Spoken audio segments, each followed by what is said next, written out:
Today we're on the back side of my property and we're gonna make some ribeyes over a campfire with some sweet potatoes and a grilled Caesar salad.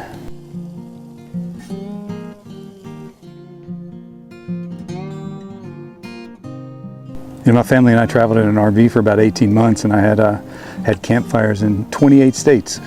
I'm very proud of that. Cooked over a lot of them. So today we're getting our fire hot. You again want to make sure that your wood or your coals are hot enough before you put the grate on. I'm using a grate for my grill. I've got one that goes over the fire pit, but it looked a little rusty. Been out in the weather, so I've got to recondition it. And that's one of the reasons I didn't make my fire pit permanent, so that I could change the setup if I needed a windscreen or if I needed to put some in the middle for the grill grate or things like that. So right now I'm just waiting on the wood to get hot. It'll burn for probably 30-45 minutes, and then we'll start putting our food on. We've got some sweet potatoes here. Just pop some holes in it. That'll help it cook a little faster.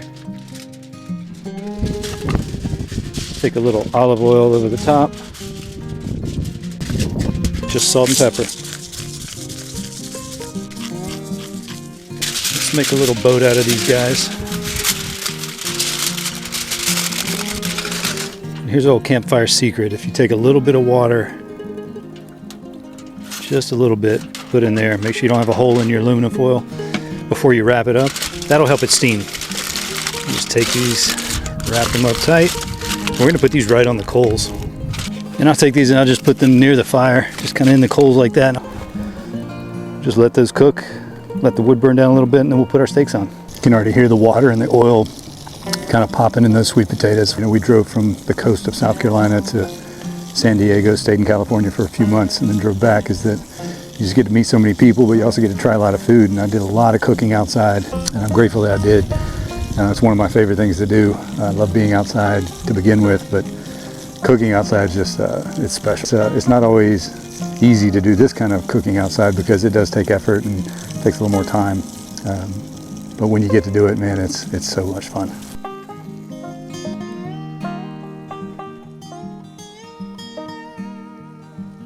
I think one of the biggest mistakes I made early on when I was cooking outside is I would put the food on too early. You don't want to cook over fire, you want to cook over heat. Right now the potatoes are going to take a little while to cook, so I got them on early. You can hear them sizzling away. And now I'm just waiting on the fire to get to the right point to where I can move some of those hot coals under the grate, and then we'll put the ribeyes on. If there's one thing my experience has taught me is to, when you think it's ready, give it about 10 more minutes. It's just kind of, so I see some flames building up underneath, and so case in point, if I'd put them on, now we've got some fire underneath, and I want those to be hot coals, but I don't want it to be fire, so I'm going to wait for that to die down. All right, and like I said, we keep things simple for our ribeyes, just a little olive oil, salt and pepper. Make sure you put plenty of salt. I think that's what I like about camping as well. You keep things simple because you don't travel with a whole lot. Obviously, when we were in an RV, we traveled with a lot more than I do when I tent camp, and that'll be all right. Make sure you get both sides. Take the romaine and just a little bit of that, a little salt and pepper as well. We're gonna grill that at the very end.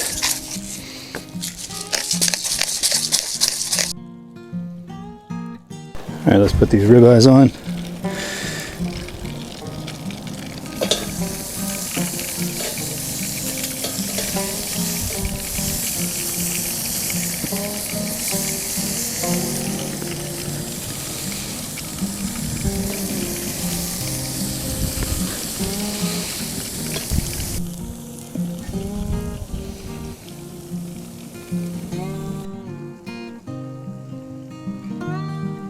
Once your steak's going, you really want to just pay attention to them and kind of adjust. The fire will get hotter and colder, and so if you notice one side of the steak getting a little more done than the other, just rotate it around, just kind of move it around. But for the most part, you want to try to leave them alone and let them do their thing. I do bring a thermometer so I can check the internal temp. I don't use any remote probes when I'm cooking over a campfire.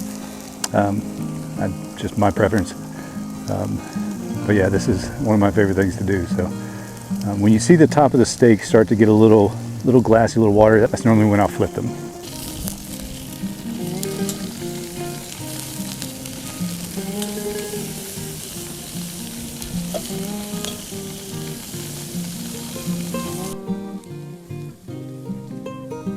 Most people don't consider how doing something drastic in life, like selling your house, putting all your stuff in storage, and going traveling in an RV will change you, but food was always just an anchor part of that. One of the things I really loved about traveling was visiting local farmers and farmers markets and buying what they had there, and that was a really special time. You know, it was a healing time for my family. My son's a cancer survivor, and that was kind of our healing trip, and it was remarkable. But I learned how to be a better cook. I learned how to be a better dad, and learned how to have a lot more fun without stressing too much. You know, I think we take our day-to-day a little too seriously sometimes. So sometimes you just got to come outside on a Saturday and throw some steaks on an outdoor fire and remind yourself of kind of what you like in life. So these are about done. We're going to put the romaine on, and then I am going to take everything back inside to plate it up and get it right. But yeah, this is a load of fun.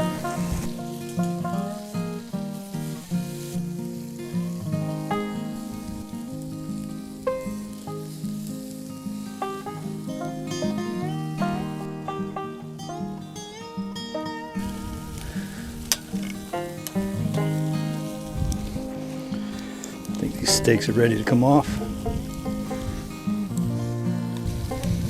Let these guys rest. With the lettuce, you're just really looking to get a little smoke on it, a little char. You're not really looking to like cook it or wilt it too much. So I'm gonna go ahead and pull these guys off. Pull our grate back. And now we'll just keep it going like a campfire, so we don't need to cook over it anymore. So now we can just keep it rolling and sit by it and play music and maybe have a good Kool-Aid or something. All right, let's pull these potatoes off and we'll call it a day.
Let's try this steak. There's something about a steak cooked over an open fire you just can't duplicate. It doesn't need any sauce. It's juicy. It's cooked the way we like it. If you like yours more done, leave it on the grill. That is forking delicious. I hope you enjoyed hanging outside with me, hearing some of my stories. Don't forget to subscribe if you like this video and you want to see more. Let me know what I should cook over the open fire next. I'll see you.